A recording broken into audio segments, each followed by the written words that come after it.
The landlord called me on a Sunday evening. I was in Amsterdam. It was 11 at night there, which made it 5 in the afternoon back home, which was when my landlord, a careful man named Gerald Marsh who had owned the building for 30 years and who had always communicated through email unless something required a call, had apparently decided that what he had discovered required a call. He said he was sorry to contact me on a weekend. He said something had come to his attention regarding my apartment. He said he had spent the week trying to understand what he was looking at before he reached out, which told me before the content arrived, that what he was looking at was not simple. He said someone was living in my apartment. I said I was abroad for 4 months on a work assignment and that the apartment was empty. He said it was not empty. He said there was furniture he did not recognize. He said the mailbox had been redirected. He said the building's entry system had been accessed 37 times in the past 6 weeks using a code that was not mine. He said he had received 3 weeks earlier a written request to modify the lease, specifically to add a second occupant. He said the request had been submitted in my name. He said he had not processed it because he had attempted to verify it with me first at the email address on file, and had not received a response. He said he was calling the phone number on file because he was concerned. I said the name of the person who had submitted the modification request. He said the name was Victoria Calloway. Victoria is my sister. Before we continue, please subscribe to the channel and let us know in the comments where you are listening from. My name is Anna Calloway. I am 32 years old. And the 4 months I had been in Amsterdam, working, living in a company-provided flat, checking my home email intermittently because I had not expected anything to require my attention, had apparently been sufficient for my sister to move into my apartment, redirect my mail and attempt to modify my lease.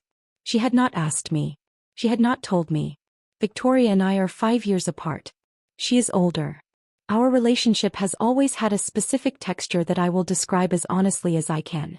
She is someone who operates on the assumption that what belongs to the family belongs to the family, and that individual ownership is a designation that should yield when circumstances make yielding convenient. This had expressed itself in smaller ways over the years. Things I had managed and redirected without major confrontation because the individual instances had not justified the cost of the confrontation. An item from my apartment that had migrated to hers and did not return. A subscription she had signed up for under my email address without asking. A plan that involved my resources that had been made and presented to me as settled rather than proposed. Each instance had been manageable. The apartment was not manageable. I had lived in that apartment for 4 years. I had signed the lease, negotiated the terms, furnished it across 4 years of careful accumulation. I had arranged my life around it. My commute, my neighborhood relationships, the particular routines of a person who has made a place genuinely theirs over time. I had left it for 4 months with the understanding that it would be there when I returned. Victoria had apparently made a different assessment of the situation. I called my attorney from Amsterdam at 11:15 on a Sunday night. Her name was Sandra Park. She had handled my personal legal matters for 3 years.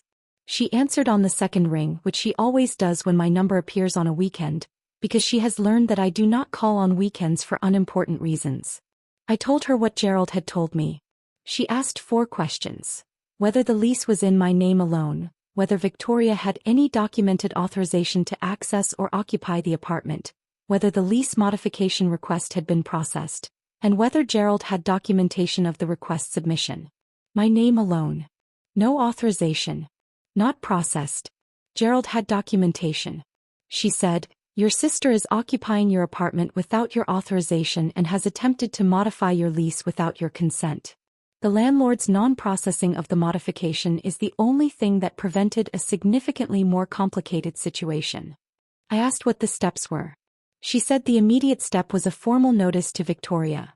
An eviction notice in the legal sense, since her occupancy was unauthorized and the proper process for removing an unauthorized occupant required proper documentation regardless of the family relationship.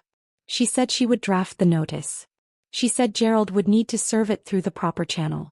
I said I needed to speak to Victoria first. Sandra said she understood. She said she would have the notice ready when I needed it. I called Victoria at 11:45 Amsterdam time. She answered on the 4th ring, which was longer than usual, which told me she had seen my name and had decided in the time it took to answer, how she wanted to begin. She began warmly. She said she was glad I had called. She said she had been meaning to reach out. I said I had just spoken with Gerald. Pause. I said, Victoria. You are living in my apartment. She said it was a temporary situation. She said things had become difficult where she was living and she had needed somewhere to go and my apartment had been empty and she had not wanted to bother me. I said, you redirected my mail. She said she had needed to manage some logistics.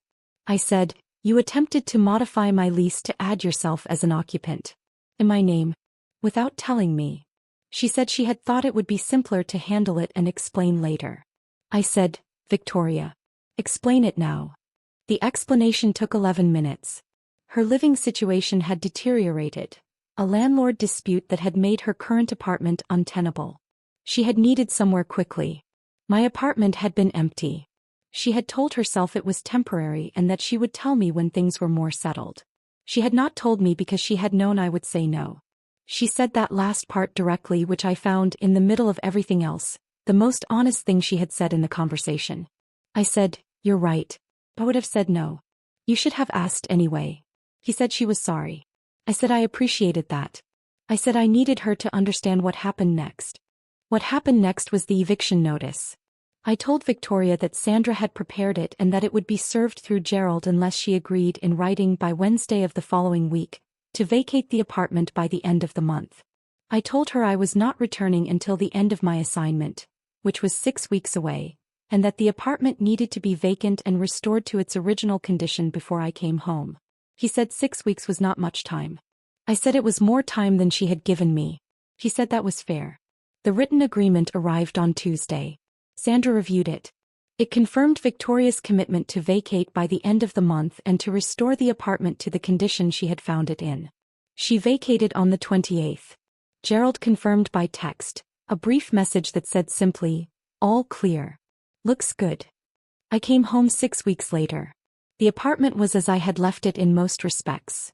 The furniture, the organization, the particular arrangement of a space that has been lived in long enough to have a logic.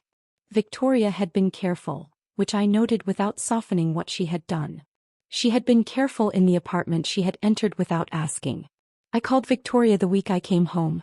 Not to continue the confrontation that had been concluded by the written agreement and the vacating.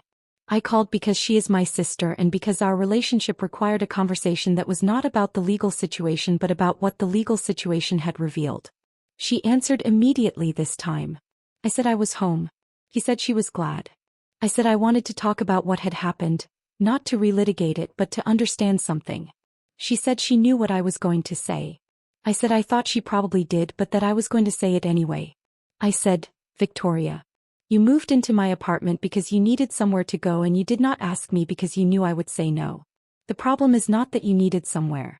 The problem is that you treated my home as an option you were entitled to take without my agreement. That is the part one need you to understand. She was quiet. Then she said, I've always thought of your things as a little bit mine too. I said, I know. That's the thing I needed to hear you say. We talked for a long time after that. Not about the apartment. About where that belief had come from, about what the family had communicated about ownership and sharing and what was whose, about what she thought our relationship was and what I thought it was and where those two pictures diverged. It was the most honest conversation we had had in years. It did not resolve everything. It was not meant to. What it did was create the beginning of a different understanding. One in which the things that belong to me and what is available for sharing is what I choose to share explicitly, rather than what is accessible when I am not there to object. The lease is still in my name. My name only. The mailbox redirect has been cancelled. The entry code has been changed. And my apartment is exactly what it was before I left. A space that is mine that I came home to that waited for me while I was away. Some things you should not have to negotiate. This was one of them. I have decided to stop managing the smaller instances without naming them. The apartment taught me the cost of that habit.